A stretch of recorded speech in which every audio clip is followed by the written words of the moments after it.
Hey everyone, welcome to the Faith and Entrepreneurship Podcast. I'm Devin Dickinson, here again today with Lauren. Hey Devin, how are you? I'm doing great. So I wanted to talk to you about employee perspective and how important or how much consideration we should put on employees' perspective when you are leading your business or making decisions regarding your business. Lauren, this reminds me of a time in my kind of evolution as a leader and an entrepreneur, because I've now been an entrepreneur probably for 24, 25-ish years. And over the evolution, I'd like to feel like I've grown as a leader. And one of the things that I've grown on is my interpersonal relationships with everyone within the organization. And the reason I think this is important was I'm reminded of this moment. It was about midway through, so probably 10 or probably 15 years ago or so. Mm-hmm. And we had become a good-sized company, companies, I think, by this point. And so we had a few hundred people working for the companies, and I felt, pretty full of myself. Probably I had some pride that was probably not terrific, but I had a lot of ideas. And one of the strengths that I had was vision. Mm-hmm. And I've always been a pretty decisive person. So I would see things within our organization that needed changed, right? And so I would come in and literally overnight shake up the organization, and we would bob and weave and constantly changing. And I would like to think this was one of our strengths. And it truly was. Like, for the most part, most of these shakeups and adjustments would really, impact the company in a positive way. I was just very passionate around this. And I'm like, it has to happen now, right? Mm-hmm. And so the company started to evolve basically to my way of thinking. But I had one of my leaders who I really respected at the time. He kind of like one day pulled me aside, and he took some time to really, like, you could tell it was on his mind, right? Like, he'd given a lot of thought. And he pulled me aside and he sat me down and said, Devin, listen, he goes, I think your vision's great. He goes, I think you really care about people. I think you love people.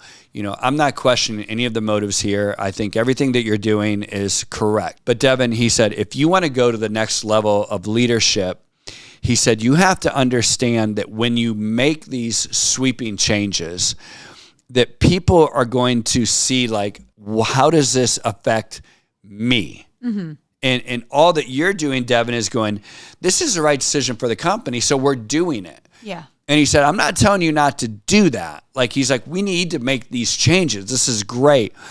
But what if you took a perspective from the individual employee's perspective and think through, before you deliver this message, how it's going to impact them? Mm-hmm. And if you can get down to if you can explain the vision of why this is a good idea for the company, but also get down to individually how this is going to affect them in a positive manner, or at least try to make things a win-win-win, or if in some cases, even if there is like kind of some negative implications for that person, how you're going to communicate to them and acknowledge that. Mm-hmm. Acknowledge that, listen, I'm going to ask you to do some hard things here.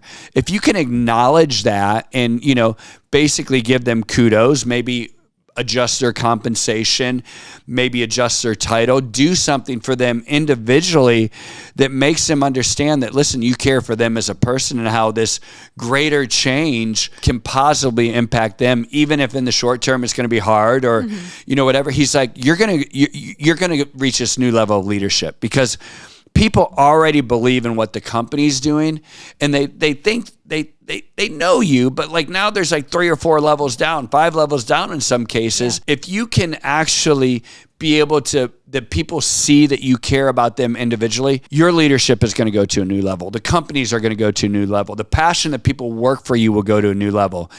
And he was 100% right. Whenever we go to make a big change, I want to think through how this affects everyone in the organization. And I want to make sure that I communicate to our folks that we need to take the time. Now, it doesn't always have to come from me now at this point, but that everyone at each level understands how this affects their level and the people underneath them, and effectively communicate and make sure people are taken care of, make sure that we acknowledge them, that we're grateful for them, and all of these different things, and oftentimes sacrifice that happens in the midst of change. And it's really empowered our company. And the flip side is that I have a friend of mine who was kind of sharing with me how his wife was really, really upset because overnight her commission plan changed. No one communicated the why behind the what. And people kind of knew, right? Like they knew the company wasn't doing terrific. Like they kind of had a struggling year, but no one wanted to admit that. No one wanted to say like, oh, hey, we're struggling right now. Yeah. So instead, all they do is just cut commission plans via an email. Brutal. Yeah. Brutal, right? And I'm not here to debate. I don't know that company. I'm not here to debate whether cutting that was the right idea or not. But I guarantee there's a better way to do that, right? I guarantee that really kind of getting down to each individual level and explaining to people like, listen, this is a decision, and we understand that you probably aren't going to be excited about it. But let me explain the why we're doing this behind the what we did. And, because in this scenario, again, I don't know exactly what happened, but it was probably either cut commissions or we cut 2 people out of your department who y'all have been here for 15 years, 20 years. Nobody wants to see 2 people lose their job. And by the way, if we cut 2 people, sure, you can keep your commission, but your workload's going to double, So like, I think if people truly understand and you communicate the why behind the what to people, they can get behind it. Again, they might not be excited about it, but we have to, as leaders, understand how this affects individuals, because people have families, people have, hours, they have daycare, they have all of these things, right? Like acknowledging that people are people, that they have their own individual stuff that they're trying to take care of, and trying to come up with scenarios that are win-win. But even if it's not win-win, it's understanding why hard decisions have to be made is crucial. Something you talked about here that I want to dig into more too is it's not just like what you're communicating or the why behind the communication, but also how you communicate it. You talked about, like, in that example, the, company sent out an email to everybody. How, how do you think about, like, okay, how should we communicate this? Should it be an email? Should it be from managers? Should it be an all-team meeting? Yeah, people become very tone deaf, right? Like, to the messaging, and think, well, I've spent hours agonizing over this whiteboard as the CEO of the company. I sat down with the CFO, and we have to make hard decisions. And okay, great. Like, that is your job to make the hard decisions, but it's also your job to make sure that things are communicated correctly. And I'm going to tell you, email, not normally the right way, right? Like, and like, so each layer, like, people need to take the time to communicate layer by layer by layer by layer how things are going to be impacted and why they're going to be impacted. And then you also have to understand, like, hey, doing all of this and then taking a huge bonus, is like, that's a no-go, right? Like, we don't do that, right? Like, that's tone deaf. And it's wrong. I think people really understand this. So Jim Collins wrote, he's one of the great authors of business books, right? He wrote Good to Great. This is one of the most famous business books. People have to read all the time at university. Well, he also writes a follow-up to Good to Great, and it's called Why the Great Fall. One of the big underlying lessons is that the way companies got really good in the first place, they're really great in the first place, was because they're in touch with their people and they understand the front lines. Like, they understand what's going on with the customers. They understand how their people feel. They understand company culture. And like, there was this resounding common denominator on those good to great companies, the great ones that fell. One of the underlying common denominators was that they used to be good at that, and now they're not. They've lost touch with the front lines of the people. They've lost touch with, like, what's going on inside their organization. And most of the time, it's because of tone deaf stuff like that, where people, begin communicating via email, overnight decisions, things that like could be the right decision for the company on, a spreadsheet. Yeah. But like communicating that down and making sure that the people understand and can get behind the changes, like they got lost. All of a sudden people became numbers. All of a sudden they weren't respected, or they didn't feel respected. And they're like, there's nothing worse for an individual, as we all know, than to feel not respected or not valued within your organization. And when you do things quickly, like I was doing, and sometimes these great companies that fell do, and you don't take the time to effectively communicate to everyone within the company, you end up with a recipe for disaster. Why do you think understanding your employees' perspective is so crucial for leaders today? Perspective's everything. Like there's a old adage that perception is reality. Mm-hmm. And I think we can understand that in 2025, right? Like half of what you read in, social media, on the news, like for the most part, we even know that half of it's not real. Like you're just trying to weed that out, right? So more than ever, perspective is reality. And within your organization, people's perspective becomes the reality. Whether it's true or not, will become the reality. So you have an opportunity to create the right perspective and a truthful perspective, or allow the rumor mill to do it, right? Yeah. One of a very wise leader of HR that I had, she worked for me for a few years. She taught me some good stuff. One of her favorite sayings was, "All truth is told in the ladies' room." Yes. Yeah. Yeah, because I'd ask her, "What's going on?" She's like, "Give me a couple of days, I'll figure it out." And I'm like, "What do you mean?" She's like, "All truth is told in the ladies' room," yeah. Right? Mm-hmm. And so she would go out there and figure out what people's perspective was. Mm-hmm. And so there's so much that we can gain from the employee's perspective. And it doesn't mean it's true. And we can stand on our high horse and say, or our soapbox and be like, "Well, that's not true. This is the truth." Well, perspective is often reality in organizations. And so understanding that and making sure that our perspective is the perspective that's getting out there to the masses is important. And I think biblically, right? Like, so you think about who the greatest leader ever was, Jesus, obviously, mm-hmm. right? So if you read through the Bible, the Gospels, you would think that Jesus was this incredible orator, right?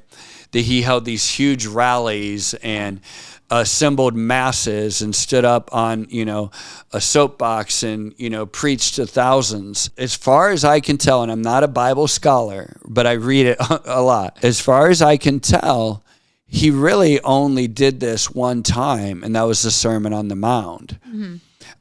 And then another time they had him in the tabernacle come off and read, some scripture or whatever, but then they wanted to kill him, right?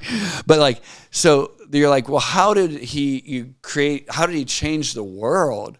Like, if he's not standing up, preaching to the masses or teaching to the masses, or this great orator, how did he change the world?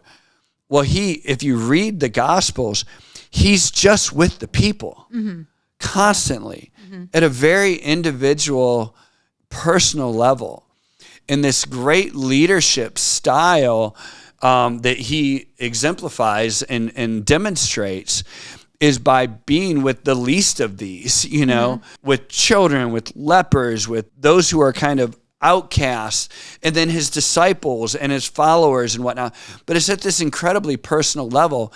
And you would think, if you read through it, that it'd be like, oh, every other week he's holding a rally in Jerusalem or whatever, right? Yeah. And so oftentimes as CEOs, business leaders, whatever, we think our job is to sit up here and, make big, bold decisions and be brave, and if people hate you, they hate you, but that's the right thing to do. And we think that our job is to sit up here and do these hard things. I'm not saying it isn't to do hard things, right, to make hard decisions. But really, at the end of the day, if we're following Jesus, Jesus is with the people, mm-hmm. right? If you want to be a great leader, be with the people. Like, understand their perspective.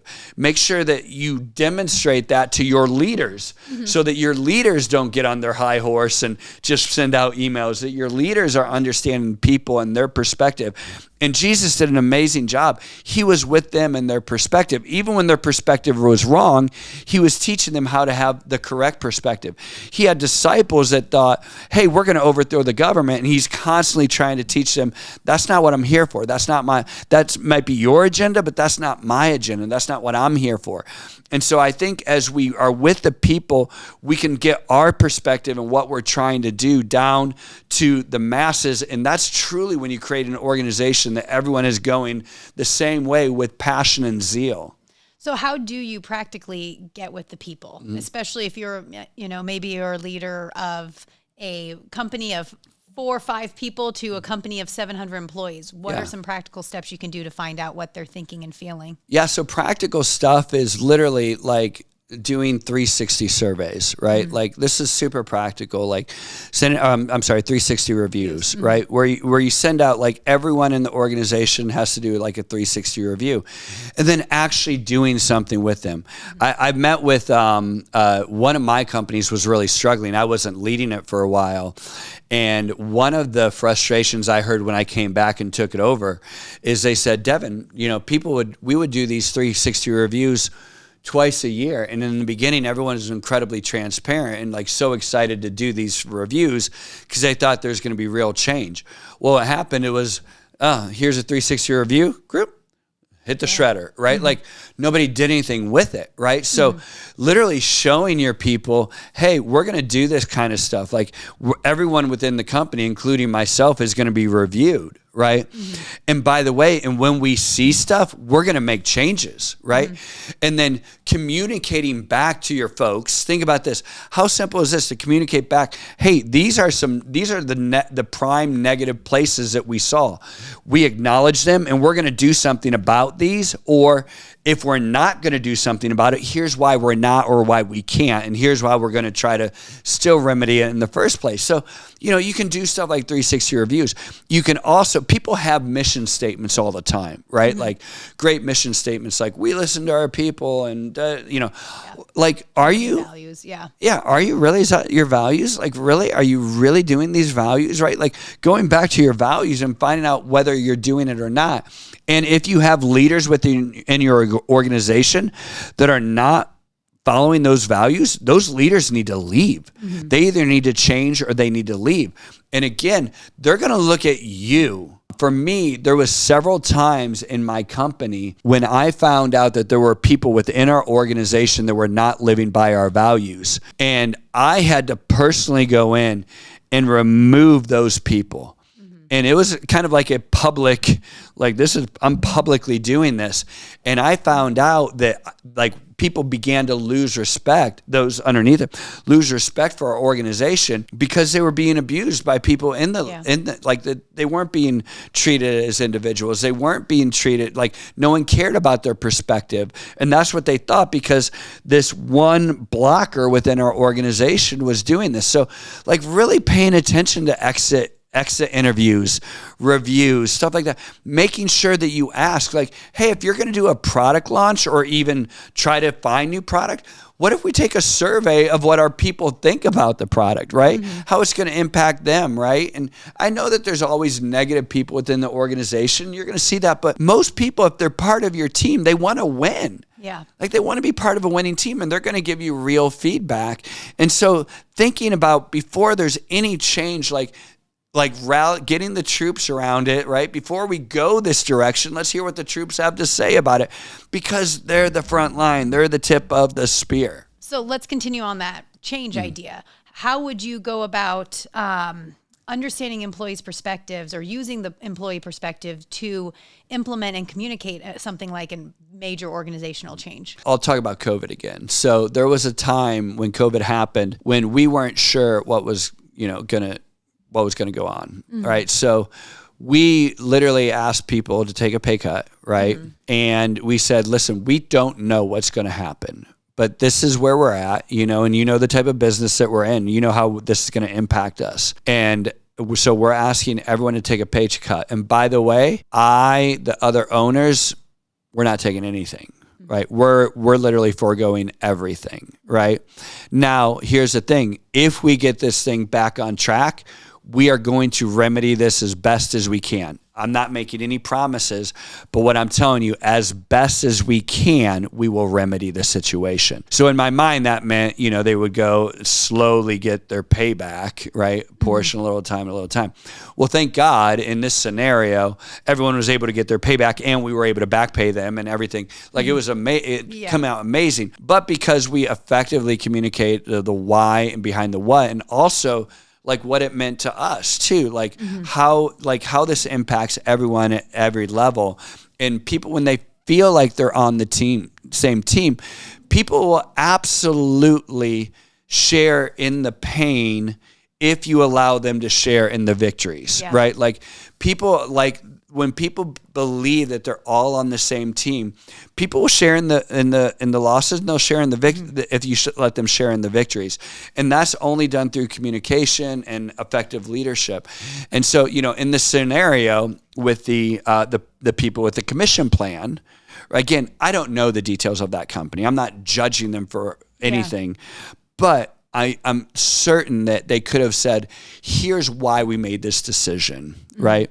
And the problem is a lot of times people don't like to have that kind of transparency because they think that's weakness. Yeah. In my mind, I think that's strength. If you are strong enough to acknowledge your weaknesses, it takes a strong woman, a strong man to acknowledge your weakness, right? Way more than it does to overcompensate, right? Yeah. And so when you say this is the struggle that we're having right now, you demonstrate strength, you demonstrate confidence, and you're saying listen, it's vulnerable, but it's also showing that, listen, we are not putting our head in the sand. There is an issue. We're dealing with this issue. It's going to be painful, but we're not afraid to deal with issues. And we're confident enough to say that, hey, we're not a perfect organization, but we want to be. We want to be. And we want you to be, we need you to share in some pain, but we also want you to share in some victories when we beat this thing. Yeah. I love what you said a couple minutes ago, is that, or you emphasized it a couple of times, that we're on the same team. I think when you bring employees' perspectives into it, it shows you believe you guys are operating on the same team, where if you're not bringing employees' perspective, it's me up high and employees down below. Yeah. One thing I learned very, very early in business is, I don't want to say completely, but I stopped using the word I when it came to the company. And I would always say we. And whenever it was mistakes, I would say I. Okay. So if there was a negative, there was something wrong that happened, I would say, guys, I did this, I made this mistake. But whenever we'd have victories, I would always say, guys, we did this. We hit this goal, right? All of these different things. And so as a coach too, I've always tried to say, when the team loses, to me as a coach, I feel like I have let the team down. Okay. But when we win, it's the players win, right? Yeah. And so when you take that kind of a leadership approach, and it's not this holier than thou, falling on the sword, look at me, but really I think that that's the type of leadership that people need. It's that I personally am going to own the mistakes, but we get to have the victories. And again, now you are creating a perspective of people that want to follow that leader. Yeah. They want to follow a leader that allows them to celebrate, that give, and you see this we see this all the time. And Lauren, I think you've even shared that you work for people like this, where anything good that someone wants to claim, I did this, right? Nobody wants to work for that leader, right? Yeah. When it's no, we did these great things, and anything bad, I own that mistake. And so now you're from an employee perspective, that's someone they can get behind, even when times are tough. So last question for you. What can our listeners do this week to start incorporating employee perspective into their leadership style? I think, first off, acknowledging when you haven't been. Okay. So when I went back, I told you that one of my companies was having a really hard time. I went back and I acknowledged they had been let down. And I said, I let you down, because I was still an owner during that time. And I was like, I let you down and I'm here to make things better. Right. So I think first off, there's all like acknowledging when you have done something wrong, acknowledging I have not been listening to my people. I have not taken into consideration your perspective. Like people, we all know we're not perfect. And when people own their mistakes, that allows things to be level set. So if right now I would encourage you, if you have not been taking an employee perspective, acknowledge it. Say, I acknowledge that I have not done a good job. And then say, here's some things that I would like to do to try to make this better. I'd like to do a 360 review. I personally am going to go through the last, 10 exit interviews of the company. And I'm going to personally review those. And then, by the way, I'm going to now circle back with you in 60 days, 17th or whatever that date is. I'm going to circle back with you in 60 days and I'm going to give you the results of what I found. And when you do that and you go full circle and you come back and say, these are the results I found, and now this is what I'm going to do about it, and then they see you do things about it, now there's going to be real change, right? Lip service will absolutely destroy an organization. Saying one thing and not following through is going to be worse than it was before. So if you commit to these things, by golly, you need to do them. But you can change this culture overnight. Like that, these are very practical things that I did. Like we literally, when we got back our 360 reviews, and we were very transparent. We're like, we are failing you here, here, here, here. We're doing good here, here, here. And by the way, out of these 5 things, 2 of them we can't do anything about. I'm just being honest with you. We can't do anything about these 2. But these 3 things we can do something about. And we went and we did it. And then we came back another 60 days after that and we showed what we did. And we were able to get people back on our team and go, they do care about me as an individual. They care about my perspective. And again, that truth being told in the ladies' room, things changed, right? Yeah. We started to get the feedback we were wanting, and it's like there was this kind of dramatic shift in the company. So you can do it. Absolutely. You can change perspective. Perfect. Thank you. So I'm Devin. This is the Faith and Entrepreneurship Podcast. I hope this is very practical for you. I hope that you take this away, apply it to your company, apply it to you pursuing your own dreams, and I believe this is going to help you.